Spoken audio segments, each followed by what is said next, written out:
Hi everyone, welcome back to WHU TV live on all platforms now, Facebook, YouTube and also Periscope. My name is John, your host, and I hope you're all doing well. So another week and another weekly roundup of all the West Ham stories. As always, guys, please go visit the channel sponsor 3retro.com. Their link is in the description below. Not many purchases have been made recently, so here we go, guys. Let's jump straight into it. First and foremost, let's have a look to see who's in the chat. Keith, hello mate, good to see you again. Nick Squire Thompson, hello mate. Hope you're doing all right as well. Right now, normally you guys know I like to talk about West Ham stuff, but obviously quite a big non-West Ham thing is broken over the last few days. Naughty Harry Maguire, naughty man. Now, obviously, because we're gonna talk about the England sheet in a minute, but Harry Maguire being found guilty of quite a lot of things, shall we say, without going into which basically to cut a long story short, aggravated assault, resisting arrest, and repeated attempts at bribery while over in Syros, if I remember correctly. Now, this is the thing. It just goes to show that money doesn't buy you common sense or decency as well, for that matter. So you know it's gonna be interesting, and it's gonna be an interesting one. See what happens with that, because at the end of the day, it doesn't matter who you are, doesn't matter who you play for, doesn't matter who you work for, doesn't matter how many degrees you've got on your belt. You have no right to be a cunt, quite frankly. You absolutely have no right to be a cunt towards anybody under any circumstances. Let's see what you guys are. Are you guys actually talking about? Well, guys, I can see you talking about the pre-season stuff. We'll come on to that in a moment. But as I say, I want to get your thoughts on what's happened with Harry Maguire and everything, because apparently, Man United's legal team are going to be appealing the decision, because he admitted that he was not guilty, and he's obviously been found guilty. So this would be quite interesting. This would be an interesting one. So guys, let me know your thoughts on this. Nick says, shame. I feel sorry for Maguire, but he should have known better. Agreed. Apparently someone abused his sister, though. It doesn't matter. It doesn't matter. I know what you mean, but at the same point, it was confirmed that he said, on many occasions, he said, do you know who I am? You don't use your stature to police people, because your stature means nothing. The money, it doesn't matter how many thousands of pounds a week you're earning, doesn't make a blind bit of difference in the real world. And he's got to learn that. Now, I would be at all surprised if he gets a proper suspended sentence, which proves that it's just money does talk. But yeah, it does. It worries me. It worries me on the state of how people feel they are just because of their status. Really worries me. I said, if your sister was dad, I sort of understand resisting arrest. Sorry, sort of. I think that means, but bribery, no, that's a stupid thing to do. Yeah, you're absolutely right there, Keith, mate. It is a ridiculous thing to do, and he shouldn't do it. Ken says he's got a retrial, I think. No, is to say the lawyers, the solicitors are going for a retrial, but it stands at the moment he has been found guilty. Nick, Keith, I'm going to ignore that because that's just blatantly trolling. Nick said he should have offered more. He should, if he wants to bribe, at least put a proper offer. Yeah, don't put a Sullivan in. Don't do a Sullivan. Yeah. Dell says, Ian evening, mate, Messi coming. Don't even get me started on that. Don't get me started on that, Dell. Honestly, we will talk about that in a little while. But yeah, it's absolutely crazy. Now, we'll talk. Actually, I mean, we will actually be talking. Hang on, what's this? What's this popping up here? What's that? I know you guys won't see it, but I've got a weird little thing pop just round the top right hand corner of the screen. Don't know what that is. It's a little three button drop down thing that you press for press for a menu, but if you go to it, you can't select it. That's really weird. I know StreamYard have updated things recently, but that's mental. That is fucking mental. Anyway, but what we will come on to first and foremost is Tone's question that he's put up over the last few videos. What are you doing? Bloody computer's going mental again. He's asked a really, really good question. Let me get it out on the phone here for a second, because I did have it linked up in it because I've got so many things open here at the minute. It's ridiculous. It says, why do people think that our club doesn't include Castle Swift FC as part of our history? Yet the club seems to include and count Thames Ironworks. For me, we include them both or none at all. And that's a very, very good point there, Tone. I did a bit of research into it because I always say that I'll do some research into what it is. Apparently what happened, let me just bring up the article again. Where are we? Castle Swifts FC.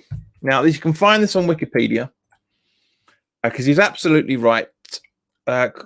Old Castle Swifts Football Club is the first professional football club in Essex. Because bearing in mind, guys, bearing in mind, Newham only started in the borough of Newham only started in the mid 60s. So when the club originally formed, in the latter stages of the 19th century, we were in Essex. But let's not forget that. So, but yeah, it was formed by Scottish ship owner Donald Curry in September of 1892 as Castle Swifts Football Club. The club's first home ground, located in West Ham, as in the area, was named Donatar Park after the castle lineup company's ship Donata Castle. In 1894, Old Castle Swifts merged with Old St Luke's and was renamed. The club was wound up at the following season. Its demise saw several players join the newly founded Thames Ironworks. The club was later reformed, as we know, as West Ham United. Now, from what I understand of my history, part of that, when Old Swifts closed down, was the fact that it was more to do with the fact that that's when Thames Ironworks happened, and that's when it went into the other part of it went on to become Millwall. Now, and I can understand, and that's probably half the reason why it's not counted, because because it's all, because there's a lot of things in there about the general strike, which is the whole West Ham Millwall thing as well, for that matter. But yeah, it's a great question, Tony, and I honestly, legitimately think that the club people, the people that run the club, don't want people to associate West Ham as being a third club, right? Let's not forget, Arsenal Football Club was originally Woolwich Arsenal Football Club before they moved and dropped. Once they moved out of Woolwich, they dropped the Woolwich. So I'm kind of thinking that's probably the same way that the club is the way it's been run, has always thought that sort of way. I really do think it has been that way. Right. So let's see what you guys see what else. Keith says, glad to see the annoying Declan Rice lies are going away. Mate, they're only going to come back in a couple of days. You watch. Kieran, good morning, mate. Hope you're all right. Ant-Man, welcome back. What do you think about Messi leaving Barcelona? It's inevitable. I personally, we were going to talk about this a little bit later on, but obviously we've got this is the second person that's asked us to talk about it now. I genuinely think Messi's going back to Argentina. I genuinely, that's got my instincts on it. I know he's been heavily linked with Man City because of the lazy Pep Guardiola link. Quite frankly, a few other things here and there, but I honestly think he's going back to his old club for the last few years. I'd like to be proven wrong, but that's my instincts. I don't think in the Premier League. I really can't. We've said it for years. We can't see him playing there. We really can't. But you never know. You never know. Troge, hello. Good to see you. Nice top, JP. Thank you very much. Atman says, yeah, mate, I really hope he signs for us. It would be like winning the lottery. Wake up, people. Seriously, it's never, ever going to happen. We won't be able to afford his wages. it's just not going to happen. It's just not going to happen. And there's no reliable sources talking about it apart from seven or 8 12-year-olds on Twitter. It's not happening. I really can't see it. Right. So, Paris Taylor. Hello, Gazer. Good to see you again. Hope you're all right. Tone says about the football thing. I said, I get that, JP. It's like Liverpool don't mention much that their old name was Everton Athletic. Precisely. Nick with some old news. Ben Chilwell to Chelsea confirmed. Yeah. Anyone? Troy, shut up. I'm not putting that up. Nick says City will get him, in my opinion. Fair enough.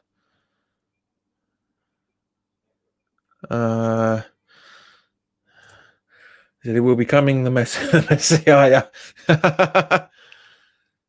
Troy says, don't mind if City get Messi, they thrash us anyway. Agreed. Nick says, can't wait to see the youth this season. Baptiste, Elisa, and Longello look class. Tony says, how much will Messi be sold for here in the room? It's about 800 million. It's just, it's not even worth it. It's not worth going through. Really isn't worth going through the story. It's just ridiculous. Haven't you heard me? Good evening, guys. I hope you're well. Evening chat. Which one are you, Baz or Frankie boy? Let me know, because if you're free, mate, it'd be nice for you to come on. If you talk about stuff as we're going through it, if you're free. But in the meantime, yeah, 3 weeks into the start of the season, i.e., from the 3rd of October, supporters are going to be able to return to stadiums. But with a 1 meter social distancing rule. So there's a good chance that any of us that gets into the ballot as season ticket holders, there's a good chance we ain't going to see our mates, the mates that we normally have around us. I have quite a few people that I know around me, so I may see 1 or 2. I doubt it. Quite frankly, there's only a couple of people that I talk to on a regular basis that are about a meter diameter from me. So we'll have to wait and see. But I did do a poll on both the YouTube account and also on Twitter. So thank you to everybody that gave me your votes on those 2 polls. Obviously, the YouTube one is now closed, as is the Twitter one. So we'll have a look at the Twitter one first. 18 people voted, so not a huge amount. Actually, had more votes we had almost double votes on the YouTube community tab than we did with Twitter. But anyway, so I put up on here. Actually, I'll share the tweet because it's pretty much exactly the same on both YouTube and Twitter. I mean, obviously the YouTube one's a little bit more because you can add more into it. But here we go. So the stadium's currently due to reopen on the 3rd of October with 1 meter distancing with a ballot on who gets to go. Would this be enough for you to renew your West Ham season ticket? 50% of that 18, so 9 people said yes.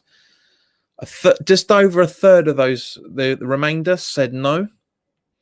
And 16.7% said Sullivan and Brady never getting a penny. Nobody said they were isolating. Now, this is interesting because the other vote went without going too much into too much detail, went completely the other way. Completely the other way with more voters. 32 votes this time. 12% said yes, you would renew. No to 25. So a quarter of you guys said no, you wouldn't renew. 53% said Gold, Sullivan and Brady ain't getting a penny from me again, and 9% of you guys said you were still isolating. So it's almost split down the middle, and it's interesting to see who comments on YouTube and who follows me on Twitter. So guys, by all means, please follow me on Twitter. By all means, please do, because it'd be nice to get the Twitter account to 1,000. 1,000 followers at the minute. We're currently on 682 at the minute, so it'd be nice to get more people to follow me on Twitter. The account, all the links in the description below. So guys, what are your thoughts on it?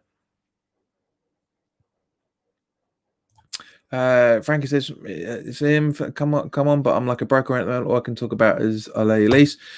Mate, your inbox, check that in 30 seconds time, sunshine.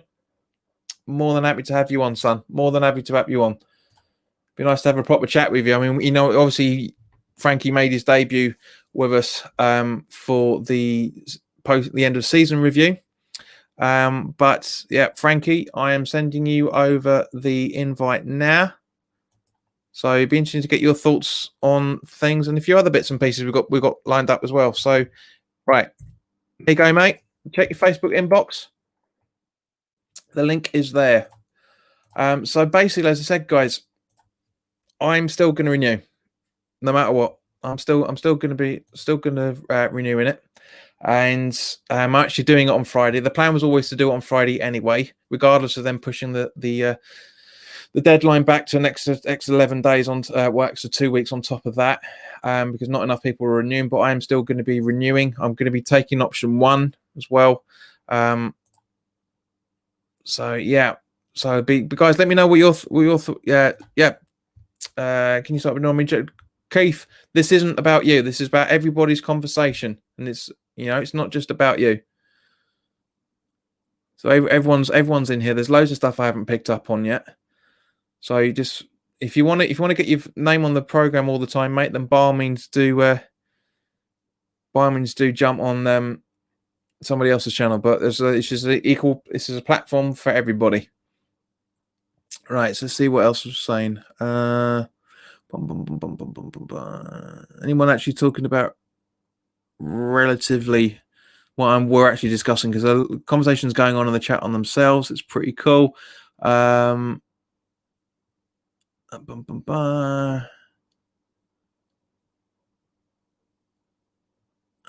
Troy J says strange results. Just shows the differences between who follows the channel on Twitter and who follows the channel on YouTube.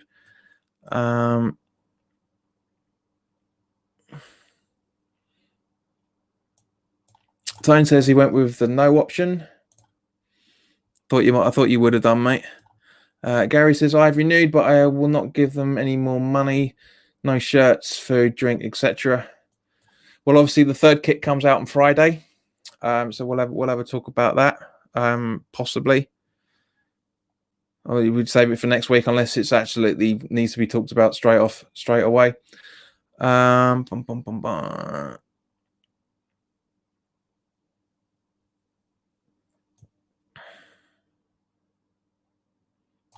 Richie, evening, folks. Hello, mate. Hope you're doing all right.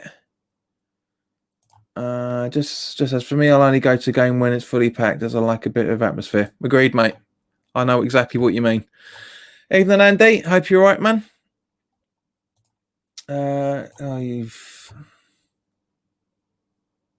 Who's the mug? Huh? You got yourself blogs again, son. Welcome back and goodbye. Kent says I renewed weeks ago with option 1. Fair enough. Del says, what is if another lockdown? Why don't you postpone the season rather than just give them anything? Not running that risk, mate. I'm not running that risk. I know what you mean, but what do you mean another lockdown? We are still in the lockdown. I don't care what everybody else says. We are still in a lockdown. I'm still working from home. There's loads of things we still can't do yet.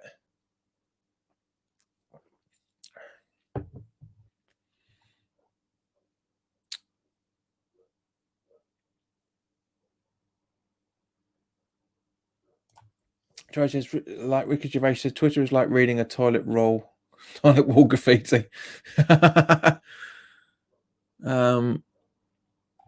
Right, so okay. Right, so let's go on to the topic that everyone's talking about at the minute. The friendlies. Big victories over Wickham and Ipswich. Now, you're probably going to hate me for saying this, but it doesn't matter. It doesn't matter at all. It was fantastic to see Allaire get his hat trick. Don't get me wrong. It's nice for him to have a Jerry. He could have had 5 or 6 out of that game from what I saw of the highlights. I watched some of the Wickham game. And obviously, loads of people were quite rightly so. Quite rightly so. Worshipping Baptiste. Looked absolutely fantastic. Lanzini had good moments in it as well. But as I said, and Frankie will be able to back me up on this, when Frankie and Baz were doing their post-friendly review video, I basically said that it means nothing because Bournemouth are more of our level. Obviously, they've just purely got relegated. We'll see them, and we'll be playing them in a couple of weeks. Or was it next week, a week and a half, or something like that? Whenever the friendly is. Very impressed with what I saw of Anang in goal when he replaced Fabianski. Sorry, when he placed Martin, I should say. Very impressed with the movement of Diangana from what I saw the highlights. Great to see that Sebastian Haller was praising him so much with saying that he's going to help me restart. He needs to be giving me more balls into the box. He's a great, powerful lad. We saw that. Zande Silva looked very good on it from it as well. Ben Johnson looked very comfortable. I say Baptiste, from what I was able to see, looked very, very comfortable. Very, very good from both sides of things. 9 goals, as I said, is impressive. Over two games at the same time. We've got which just shows we've got very good coordination growing there. But these are lower league sides. Fitness and team coordination is what's more important than goals. And this is what separates the generations out. Yeah, people of my generation are more concerned with. Here he comes, just right on time. Hello, Gazer. What's happening, mate? You all right? Not bad, mate. Yourself? Yeah, good.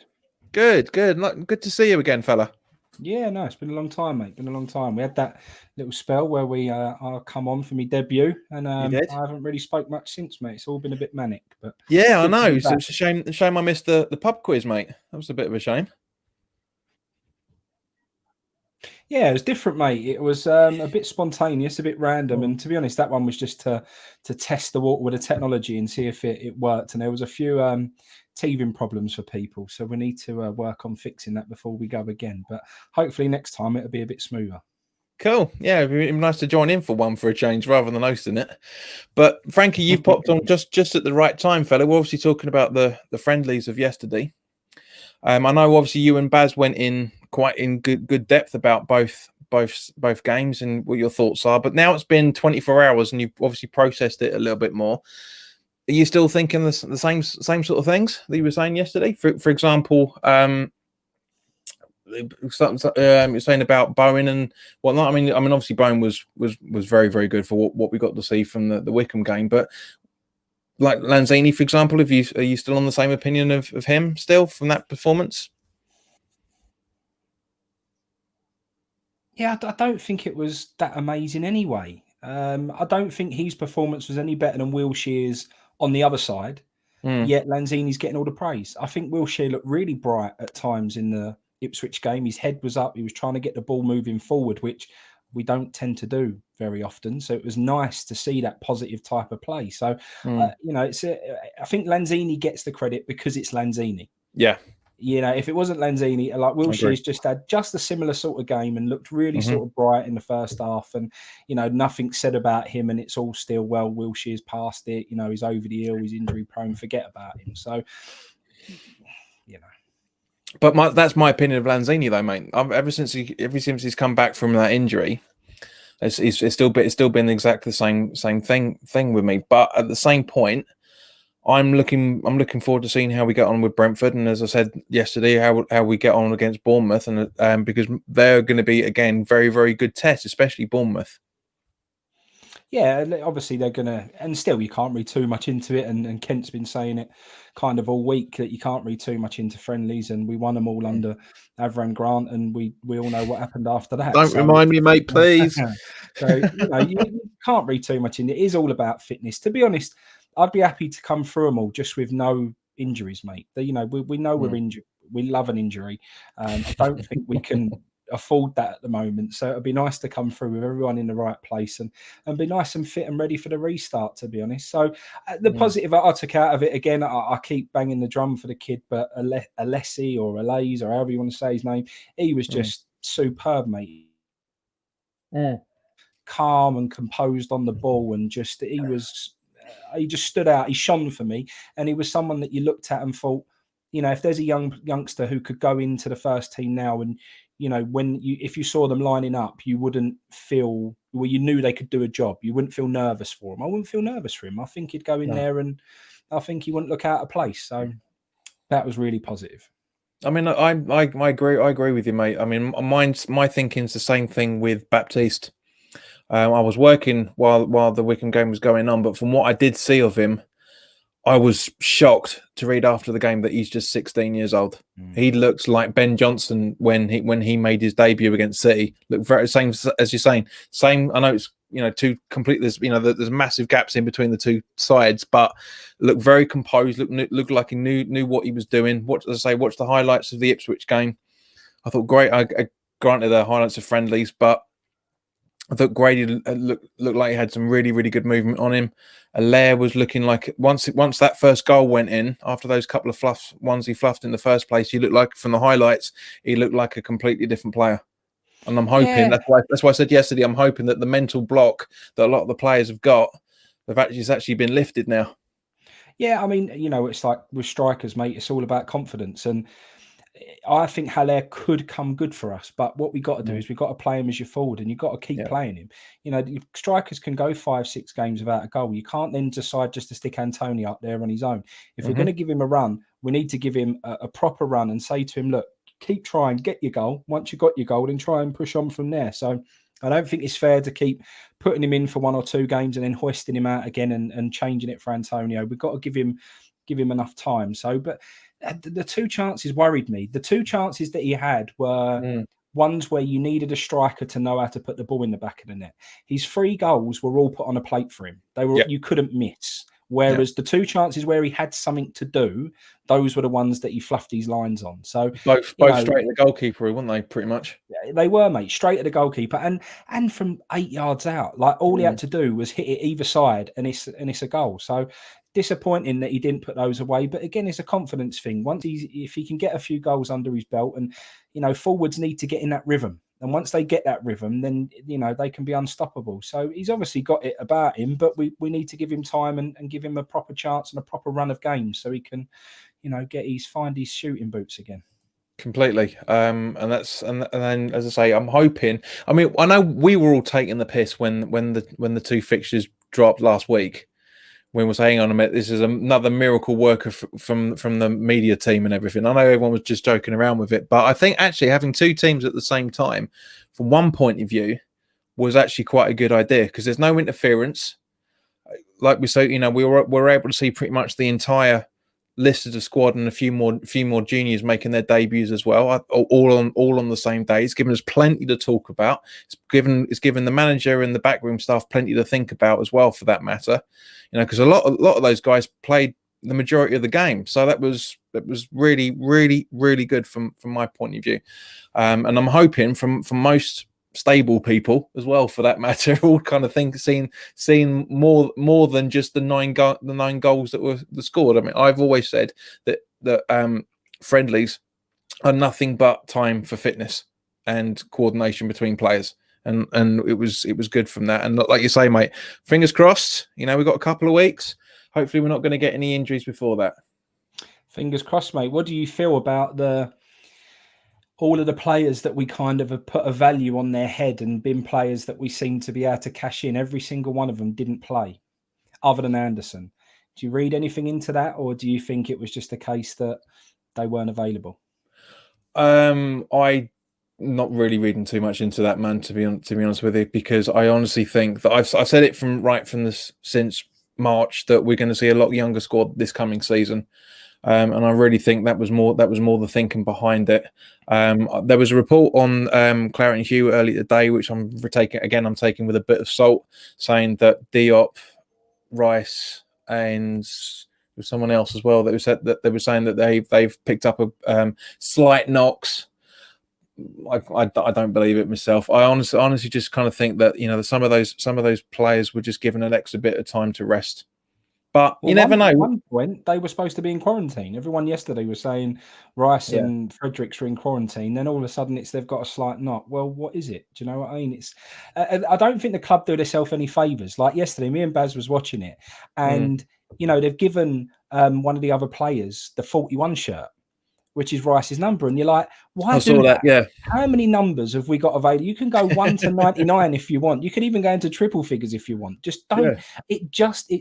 All it does is raise talking points and fuels the fire of rumours that we don't need. So you do think sometimes you're making your own bed there for the club. You just think, why do it? Agreed, mate. But at the same point, as you know yourself, we have fans that will put 2 and 2 together and come up with 364. Exactly right. And So, there's no need for it. There weren't no need to fuel that fire. Just don't do it. Just don't give someone the 41 shirt. So it's silly, really. Yeah, I know what you mean, but again, from the flip of the coin is that no name is on the back of pre-season shirts. So it doesn't matter. It really doesn't matter as far as the bigger picture is concerned. It's just but like you say, it's just people finding things to talk about more than actually. I mean, like for example, I'd completely forgot that Anderson's number was 8. I completely forgot. I looked at it and went, "Who the fuck's that?" As I say, once his head turned around, I thought, "Shit, Sanchez is back again." But yeah, I thought, but no, he disappointed me again, Anderson. I felt it was always trying flicks, tricks. He was always trying to do something clever. He never could do the simple thing. And there was one ball that went up, and Hilaire, you think, is he going to win the flick on? Anderson standing there looking at him. Hilaire's won the flick on, and if Anderson would have just made the run, he was through on goal. But he just stood there watching, and you just like, mate, anticipate that. Just get through there, and you're in on goal. So again, a little bit of a lazy performance, and just the same old, trying to be clever and not really ending up with any outcome. So I really thought I was hoping to see something a bit different from him yesterday, but it was same old Anderson for me. So he's been like that for the last 2 seasons, mate. That's the problem. We saw it in his first season. We were warned when he came in that he's going to be very, very inconsistent. And as I said on Twitter the other day, I personally think that because of his price tag, all of us, including the club, put him onto a pedestal that he wasn't capable of filling. Loads of people have loved him from his first season and a lot of what he did last season, and fair enough. But the people that are loving Anderson are just looking at the stats. They're not looking at the full picture. That's half the problem. Yes, all right. He may have covered some of the most kilometers in the season before last than other players. Doesn't make him any better than what was out there in the first place. It just means he ran around more. I always say you should never interpret stats because it doesn't tell you the full picture. Stats will only tell you what you want to see. Mate, it's so easy to manipulate. I did it yesterday as a bit of a wind up on our Twitter account. So I put out something about Crystal Palace having a higher wage bill than us. That's a fact, but it's staff wage bill, not player wage bill. But that's how easy it is to pick something up and spin it in your own way. And make our club are brilliant at doing it. Anyone can take numbers and interpret it in their own way. So you're absolutely right. And I guess one of the other positives was Bowen yesterday. Not Bowen, Souček. Souček was first half utilised like a defensive midfielder. Solid, sit in, don't go past the halfway line, do a defensive job, and he done it really well. And in second half, it was let the reins off, let him get into the other box, and then he pops up at the back post and gets another goal like he was doing. So you've got a player there who you can use in 2 ways. If you need him to defend, he can defend. If you want him to get forward and be a bit more box to box, he can do it, which is brilliant to have that option available to us. Completely. And one of the many reasons, I should imagine, why he's been drafted in for the Czech Republic side for the upcoming Nations Leagues, and of course the boy sitting behind you as well, for that matter. He's got his call up again. So while we're talking about that, before we get on to other stuff, let's have a talk about the England side. Now, if anybody hasn't seen it yet, I'm sure everybody has, but if you haven't seen it yet, it's the goalkeepers are Dean Henderson, Jordan Pickford, and Nick Pope. Pretty much standard. I can't think of any other English goalkeepers that are better than those 3. Defenders: Trent Alexander-Arnold, Eric Dyer, Joe Gomez, Michael Keane, Tyrone Mings, Kieran Trippier, and Kyle Walker. Midfielders are Phil Foden, Mason Mount, Calvin Phillips, our boy Declan Rice, James Ward-Prowse, and Harry Winks. Forwards are Tammy Abraham, Mason Greenwood, Danny Ings, Harry Kane, Marcus Rashford, Jadon Sancho, and Raheem Sterling. Your thoughts on it, Frankie? On paper, it seems a bit weak to me. I don't read through it and think I'm not overly confident in the overall squad, and I think there were a couple of choices that a couple of people left out. I mean, people are saying in the chat, Grealish, should he have been there or not? I don't know. He's a bit of a hothead. England are always about the people who don't cause any sort of controversy. Really, they pick the manager that don't cause controversy. They pick the players that don't cause controversy. That's how England's been for a while now, and I don't think Grealish fits into that mold. So, but I don't know, mate. I look at it and I just think it needs 2 more years before I think some of those players are going to be mature enough and ready to take on a tournament. I think the fact the Euros have been delayed a year is going to massively help us, because we're going to have a bit more experience under their belt. So that's good. Abraham's the interesting one for me. I'm still unsure on him. I don't know if he has got it or not at the moment. So I'd like to see what he can offer. But yeah, I mean, Keisha said there, Dyer, Winks and Trippier, they're a bit suspect, mate. Agreed. But at the same point, with the exception of actually, I don't think there is anybody better than in that. It really that could have been picked. I mean, where are we? Yeah, I don't. I mean, obviously, when Gareth Southgate first came on the scene, he changed everything. He went to players that deserved the call up rather than just went because of their names. He's kind of gone back to that a little bit, but at the same point, it's still quite a youthful side. There's been a few tweaks here and there.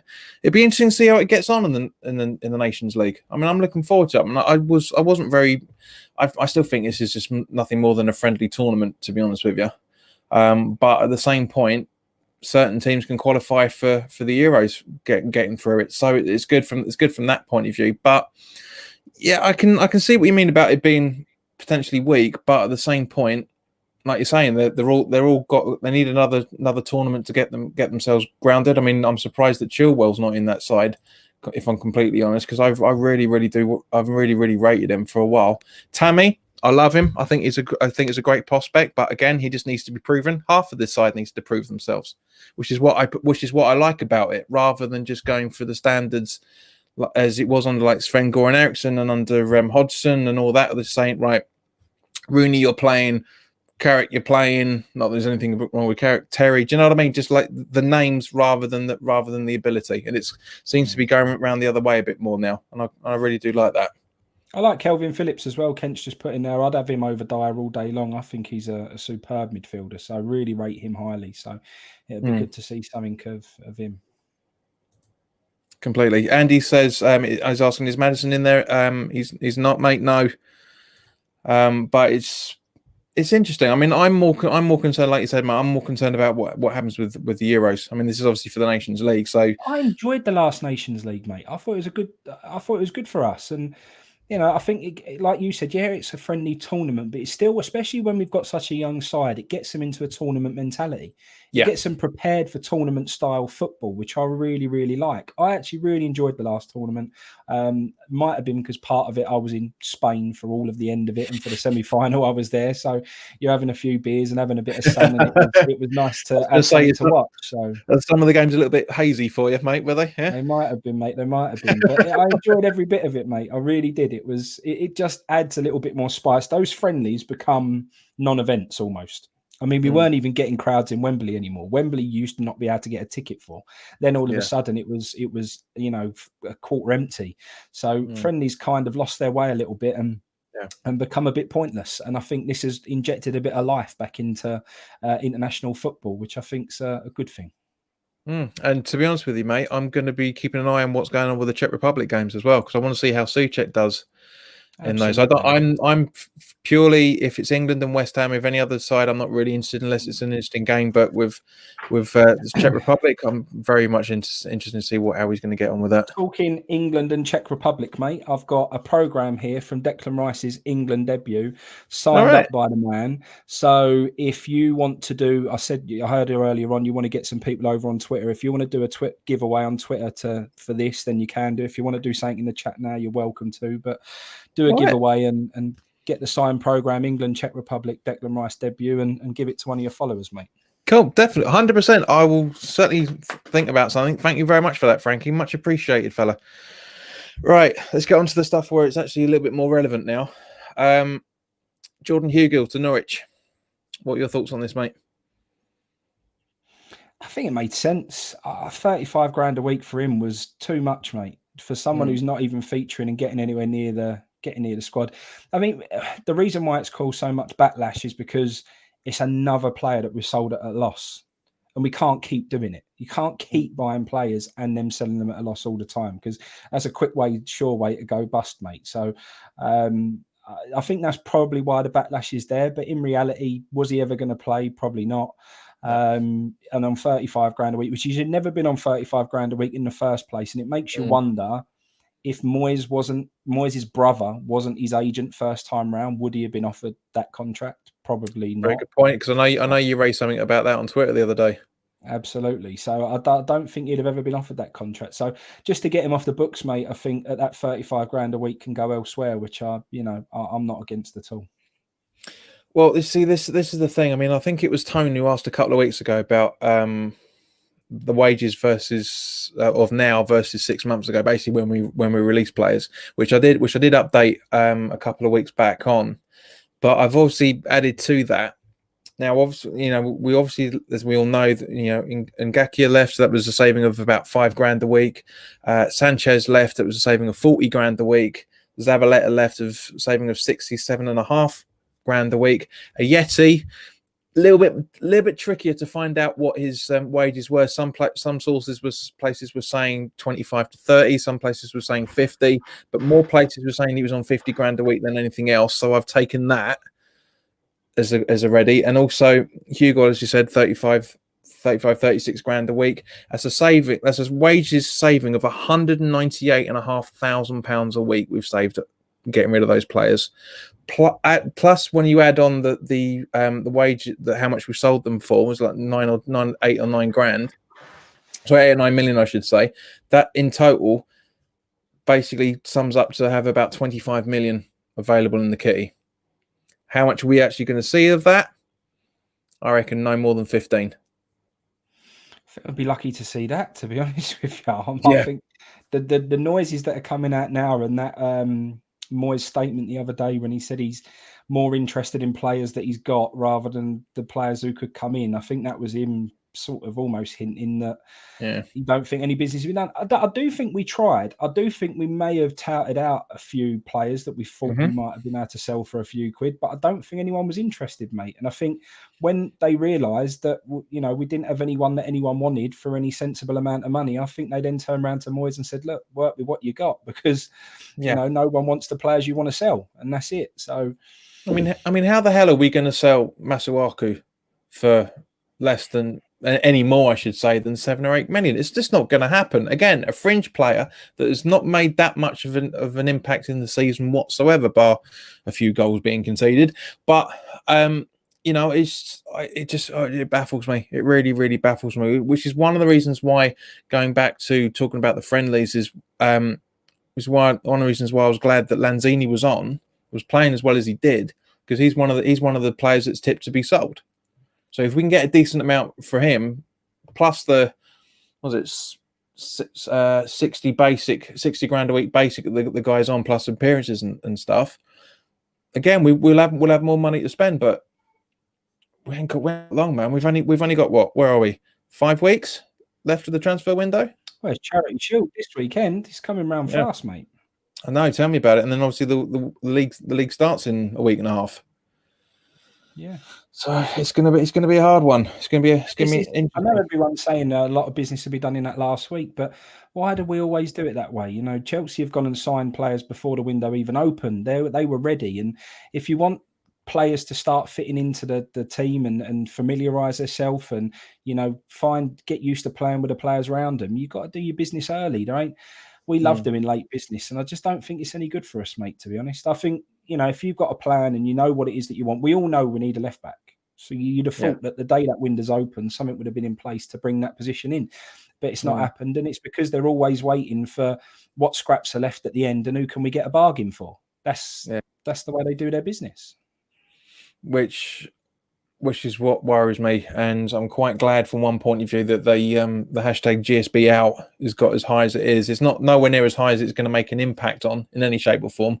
But even if it was the number one trending thing on Twitter, It's not going to make a blind bit of difference. David Gold doesn't really notice it. The social media team clearly don't know how Twitter works.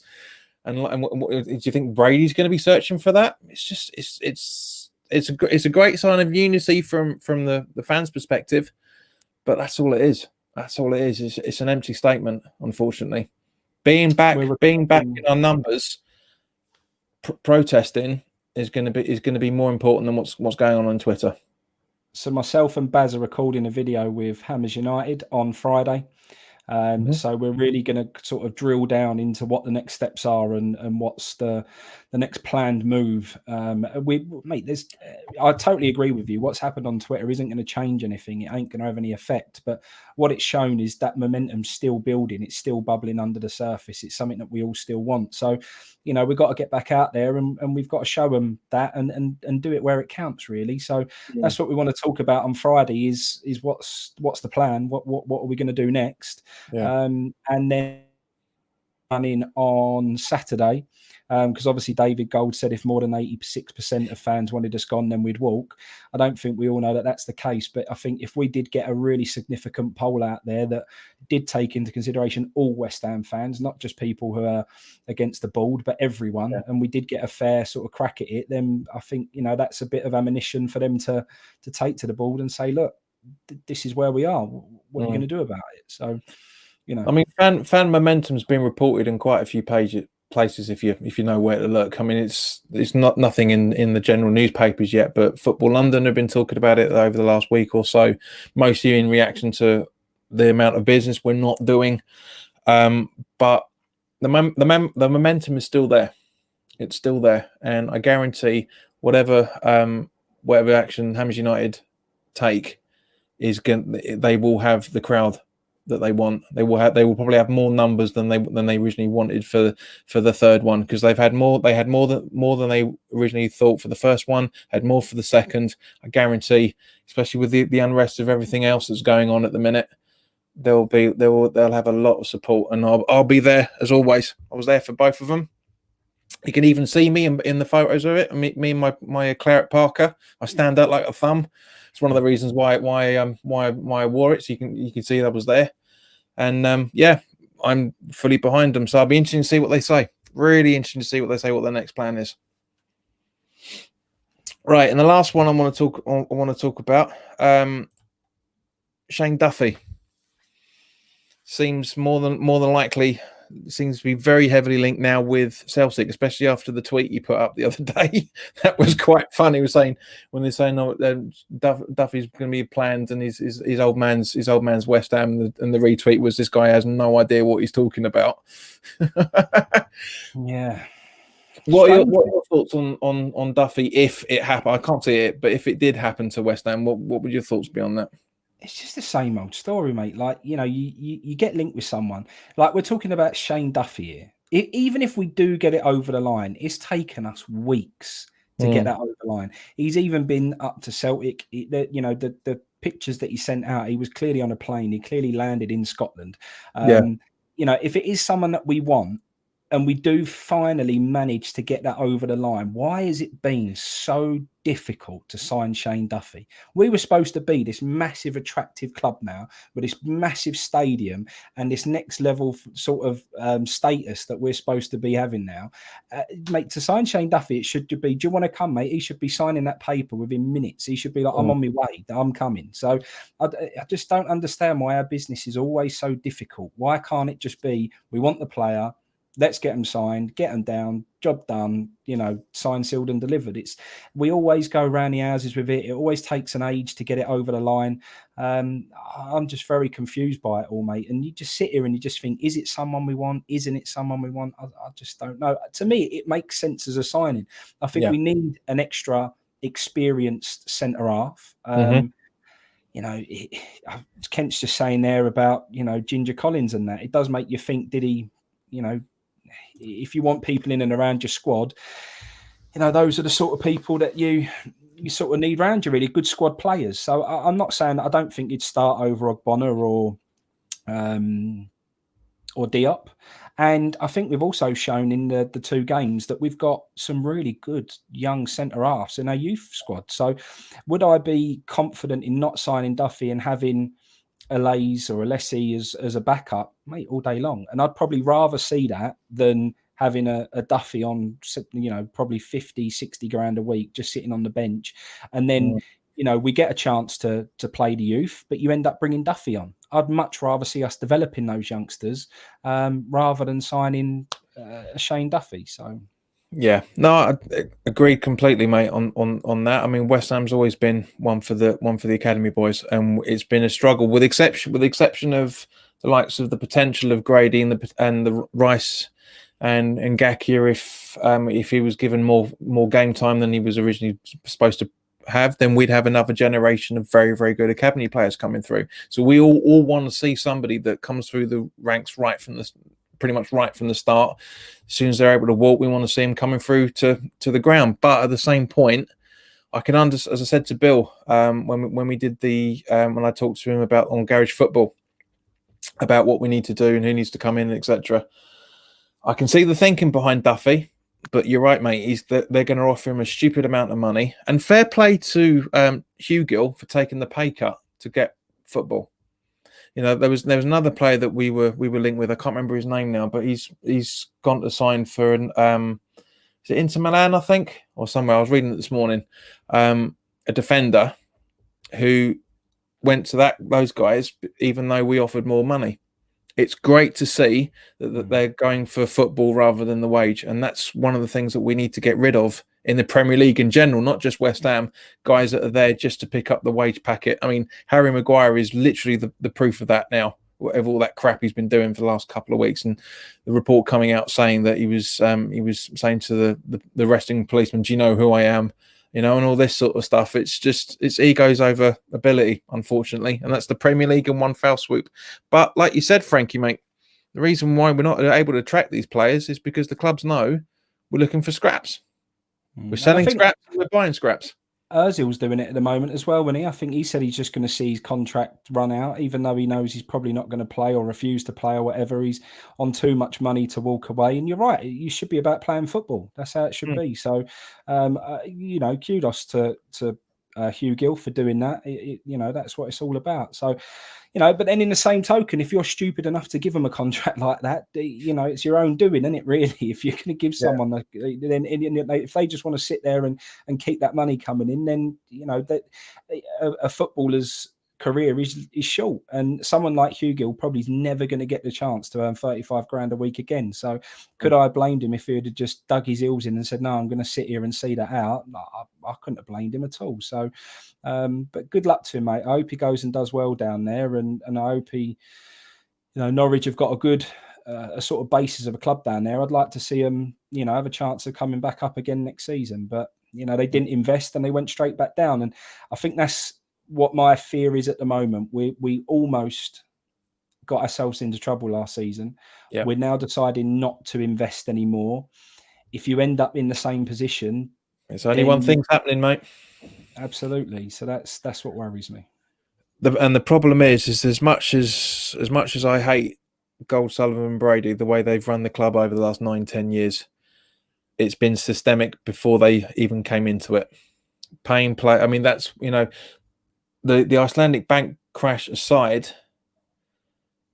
we were paying players left to come in, and what do they do? It's that season we got relegated when they fully became owners.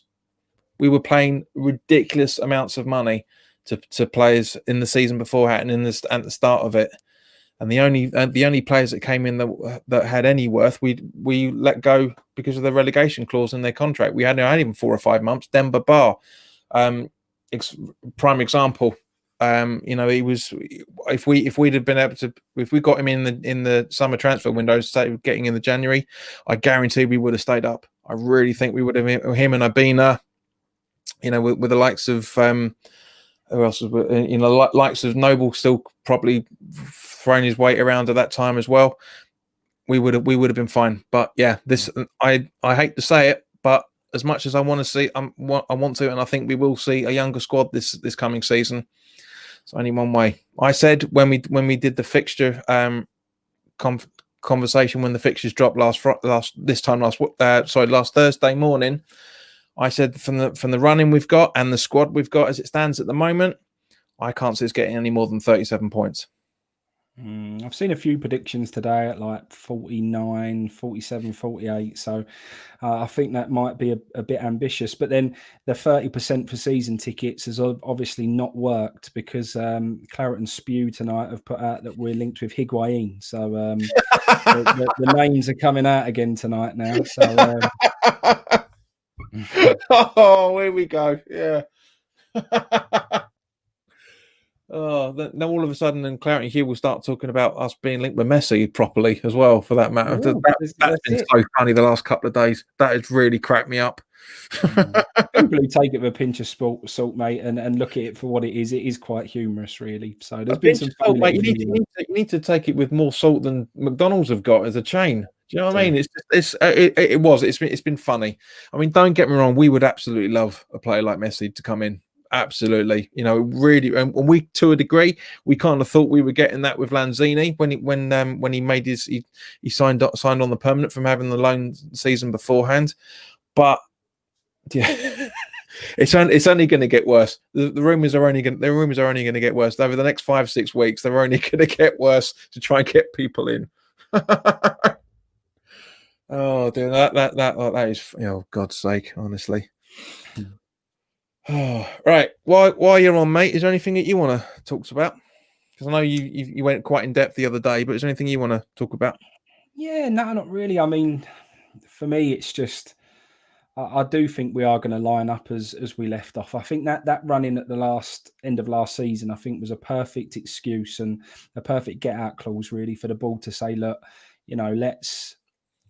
it was good enough form for us to be mid-table next year. Keep the same side. Let's not get involved in transfers, that headache.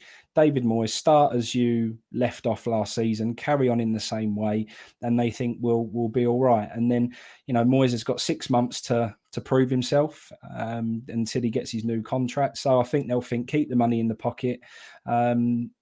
After 6 months, if Moyes isn't working out, then we'll replace him, and at least then we've got a kitty to back the new manager. But it's the same old story with us, mate. No real plan. We're sort of left in limbo all the time. And I do feel a little bit sorry for David Moyes. I don't, in a sense that he's not been able to get a job in world football in 3 years. And we've given him a very nice payday twice round now. So, absolutely, I can't feel sorry in that sort of sense. But, I look at David Moyes, I genuinely think that I think he does, in a really weird way, love West Ham United. I think he really enjoys being here. And I think it's probably because, nowhere else will have him. But I think he really wants to do a good job. I do. I genuinely think he really, deep down in his heart of hearts, really wants to do the best job he can with West Ham and bring success to West Ham. But he isn't being given the tools to do that. And really, he's being set up for a fall, mate. And that's... maybe giving him Stuart Pearce at last after all of him wanting it for so long, and he wanted it when he first came back and the club blocked it. Maybe that's backing him a little bit.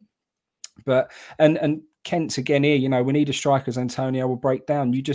We are one injury away from a crisis. Like last season, Fabianski got injured. All of a sudden, we couldn't win a game, and we're in exactly the same position now. So all day today on Twitter, after we seem to have lost out on Eze, everyone's saying, Eze isn't what we need. We've got too many midfielders, too many creative players. He's the last person we need. We have to sign defenders. At the end of the day, we're West Ham United, mate. We've got a massive stadium. We're supposed to be a big club. We were supposed to be moving on for next level football. Why can't we sign Eze and the left back and a centre half? Why can't we do that? Why all of a sudden is there some sort of rule that we can only sign one position in a transfer window? I don't understand it.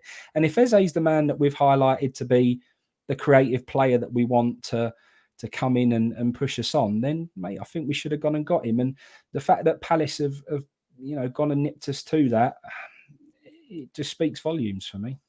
And what also speaks volumes, mate, is how people are so quick to change spots on Twitter. I guarantee the same people that you were saying about saying Eze is not the sort of player that we need, blah blah blah, were the same people that saying bring him in, he's a talent. I guarantee it. It just shows you how clueless people are and how people use social media to say what's trendy rather than the truth. That's what. And if he goes and scores 15 goals next season, they'll all be screaming, "Why didn't we sign him?" Yeah, exactly. Yeah. But the interesting thing is, as I say, because when you came on a couple of weeks back, mate, well, literally 3 weeks tonight, in fact, we briefly touched on the accounts, and there was a very, very good article that Knees Up Mother Brown put up about the big breakdown, and the breakdown was a little bit more in depth than I did. I mean, I'm no accountant. I work with numbers, but I'm no accountant. And Graham's article came out with saying, or whoever it was, came out and said that at maximum we've got a £27 million loss. That's before the cash injection of 30 million quid that went in, and the club is saying that we're hitting a loss of £40 million. Bullshit. The figures have never ever added up. What they're saying with the difference was coming from was the facts. I think me and Baz actually talked about this. Was the fact that what the differences were coming from the match day, the money they're not getting from the club shop, they're not getting from programs, etc., etc. There is no way in hell a third of the season on a match day. There's no way in hell they were making over £4 or £5 million a day. There's no way, absolutely no way. And I've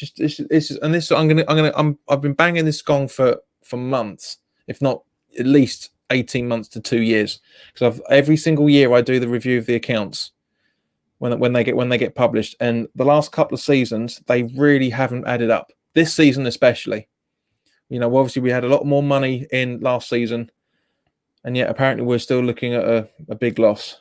I can understand it from one point of view, because of the wages and everything, but it just doesn't add up. It really, really doesn't add up. And I really wish that Hammers United will look into this in more depth, because I asked them to have a look at it, and they didn't think it was the right thing to do at the time. I'm hoping, so when you talk to them on Friday, mate, stick them in and ask them that question, because the accounts is everything that is pissing the whole of the fan base off. KPMG have been reviewing their accounts for the last decade. Yeah. Most companies, as you'll probably know yourself, most companies will only have the same auditor for a maximum of 2 to 3 years. Why have we got the same people for a decade? That's what I asked them to look into. Hey, they've got a lot of friends in higher places, and they know how to work. You've only got to look at the structure of their businesses on Companies House to understand how they maneuver money for their own benefit. And mate, we go back to the stadium sale of Upton Park, and how it ended up in a holdings company and then was moved on again. That should never ever have happened, and things like that are happening, I think, more than we'd ever know. And it goes back to Birmingham City days, mate. They asset strip Birmingham City down to absolutely nothing, and exactly the same is happening at West Ham United. And at the end of the day, unless something's done about it very, very soon, mate, we're going to be left with absolutely nothing. And that's all right if you get someone who comes in who's got an absolute fortune. The only way that's going to happen if we end up owning that stadium, and at the moment it doesn't seem like that's going to happen anytime soon. So if that doesn't happen and you don't have a lot left, then you are going to end up banging trouble, because the last thing, when you've got a stadium, you can borrow against the stadium because you've got assets. We don't have assets. So if we ever did fall into some financial difficulty, then we have we've got no out. We've got no backup plan. So it is worrying, mate. And with what's going on there at the moment and how things look, I think the future of West Ham United Football Club as we know it is under massive threat. I think the way that they're running that club and the way they're running the finances, I wouldn't be surprised if we ended up in a really dismal position. And administration, if it comes round, mate, we could end up in a lot of trouble, especially with what's going to happen globally in the next 5 years. If Sullivan wants to pull out and he wants to pull his money, mate, how he's going to leave West Ham, he ain't really going to give two flying monkeys, mate. So, yeah, it's worrying for me. And I do, like you, I think someone needs to do a proper look into what's going on there, because something's not quite right. One thing that worries me looking at an alternative dimension thinking, for example, right? Start of the century, when the two Davids were in charge of Birmingham City, Birmingham Council rejected their move for the athletic stadium that they had. If Birmingham City, because they obviously quite clearly saw straight through it, the council went, no, it's not happening. Yeah, you're not having it. We're using it for other things. If Birmingham City Council had said yes, guarantee the Sullivan and Gold would still be there. As a result, would West Ham be trading as a result of it because of the Icelandic crash? I like to think yes. I like to think we would do. But would we still been floating around in the Premier League for the last 20 years if the two Davids hadn't bought them? That's the thinking behind it. As much as I hate them, as I've said on numerous occasions, you kind of get to think what would have happened if they hadn't have invested their stake. I think there's plenty. That's the bigger threat. I get it, but I think there'd always be takers for West Ham United. I think we've got too big a fan base. We just generate, and this is what I just don't understand. We generate money like you wouldn't believe. I mean, even at the moment, we just generate huge amounts of revenue because, through the support that we've got globally, it's just massive. We've always been a sleeping giant. We've got fans everywhere, all over the globe. We're a huge club. I think everyone would know that. And there was always talk at them times before they was going to take over, Michael Tabor and all those people. And that's another thing with the financial situation. We've taken a loan off Michael Tabor at the moment of £3 million into the club. What's £3 million going to do? Absolutely nothing. But you can bet your life he's getting interest off that. Yeah. And it's all about just friends helping friends earn money, mate, out of West Ham United. That's money that should be staying in our football club. But they've allowed him to put a £3 million loan into the club, and they're just going to be paying him interest off the back of that, just lining his pockets. It's just Sullivan again looking after his old mates, and that's it. And that sort of thing shouldn't be going on, mate, because at the end of the day, we can't have been that hard up for £3 million. No. Well, this is it. The way things are going at the moment, mate, we are going to be only fools on West Ham. The way this is going. I mean, we've joked about it for years that we got Del Boy at the helm, but it's getting more and more looking that way. Unfortunately, just getting knockoffs left, right, and centre. One thing I did want to ask you, mate, before we wrap this up, because we're going to be going for well over an hour. Have you seen the pictures for the new change to the seating at the London Stadium? Yeah. Go. Mate, to be honest, when I go to the games now, I get so fed up sitting in the seat that I'm in. I spend a lot of my time down there between the bars and the pitch anyway. So the fact it's just given me more, and to be honest, so many more people are doing that now because they've got the beer stalls that are not where the actual main bars are, but they've got beer stalls between that concourse gap. You can stand down, you can have a beer, and you can still see the pitch and you can still see the screen. So for me, it's just giving me more space to stand down there, mate. So it's probably all right for me. But it's just another ploy from West Ham. They said to everyone, "Oh, we're going to square off the stands there. We're going to make it better for the West Ham fans." And we all kind of bought into it, mate. I think everyone was like, "Oh yeah, that would be better. We'll be closer to the pitch. It'll help us out," and so on.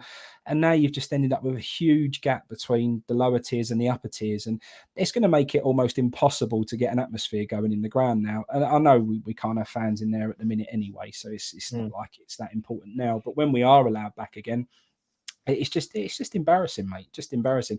If you was going to square it off, you would have had to come up with something to try and bridge that gap. But they don't. And again, it just shows, mate, they just don't care. They just don't care. No, it's the council's planning on it more than anything else, because they said they can only move the seats, they can't move anything else, which I completely get. But you would have thought they would have learnt from the last 4 years of everyone complaining about the tarpaulin and all that sort of stuff. Just have it a bit more, just make it a bit more decorative than just massive bang. And Nick has quite rightly said there's a car park in the stadium.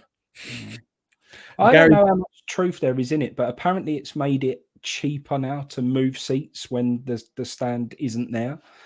Whether or not there's any truth in that, I don't know. But it'd be interesting to know if that is the case, because that might have been really the reason they did it, more than it was to try and bring fans closer to the pitch.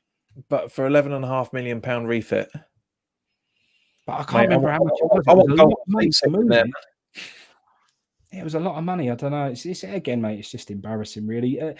That stadium, I think, if you owned it, there you could do more. But the fact that we don't has been our biggest problem. It's been our biggest problem since we've been there, mate. Really, and not only that, but they don't even want you there. That's half the problem. They didn't want you to get the deal, so they've made our lives difficult since we've been there. Every time we want to change something, they try and block it or cause issues with it. So, it just makes it really hard. And will it ever feel like home, and will it ever feel right, mate? I don't know. A lot of arguments are, if we did own it, we could, change it, and we could do more, and we could try and change the seating in some way. But do you think it will make that much of a difference if we own the ground? No, it won't. It really wouldn't do. Even if we bought the stadium, rented somewhere else for a couple of years while they retrofitted it properly, make it a decent stadium, not just necessarily a football stadium, but just made it decent, a proper layout. It's never going to change. It's never ever going to change. City did it, didn't they, with an Olympic stadium? And City done it right. They ain't. Yeah. It's not the best stadium in the world, but you are fairly close to the action. It is better. It's far better than what we've got. So it is possible, but we just didn't do it. Well, mate, this is the thing. We did. The guy that redesigned what is now the Etihad was involved in this. And I guarantee you, the people that were talking to him at the time said, "Can't do that. Can't do that. Can't afford that. Can't do that." And that's why we're in the situation that we are with that ground. And as Troy's is quite saying, in a word, pikey. It is literally a matchbox stadium now. I mean, I kind of got used to seeing the scaffolding and the tarpaulin over it and stuff. And I guarantee when I go to see it again, whenever we get back into the stadium, if I go and see 4 or 5 games this season, or 12, whoever knows, I'm just not going to see it. I'm not going to look. I've been so, like you, mate. I've been kind of so blindsided by it. I just don't see it anymore. It's just it's like looking up the stars and only seeing the clouds. It's like that now. I literally just don't see the detail for what it is. I just see it as a background and nothing more. Ken, I can't put the pictures up, mate, because there's only one picture that's available and it's as blurry as hell. So you trust me, you wouldn't be able to notice it properly. But from what you can see normally, yeah, it's a farce. But it's an expected farce, just like West Ham's transfer windows every single time. But guys, thank you very, very much for your time. And Frankie, thank you very much for popping on for the last 45 minutes, mate. It's been really good to talk to you. And you, mate. And so, guys, enjoy the rest of your evening and, of course, the rest of your week.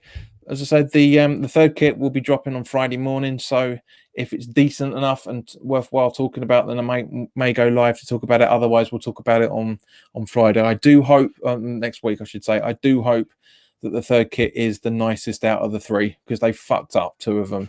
I mean, even watching the games yesterday when we were playing in the home kit, I just see an Umbro claret training vest with blue sleeves stuck on it. It's literally, there's a tiny little claret strip at the top here as it meets. It's just, it's awful. Anyway, I've done a rant about that before. I'm not going down that route again. But guys, thank you very much for your time. Enjoy the rest of your week, and as always, take care of yourselves and stay safe.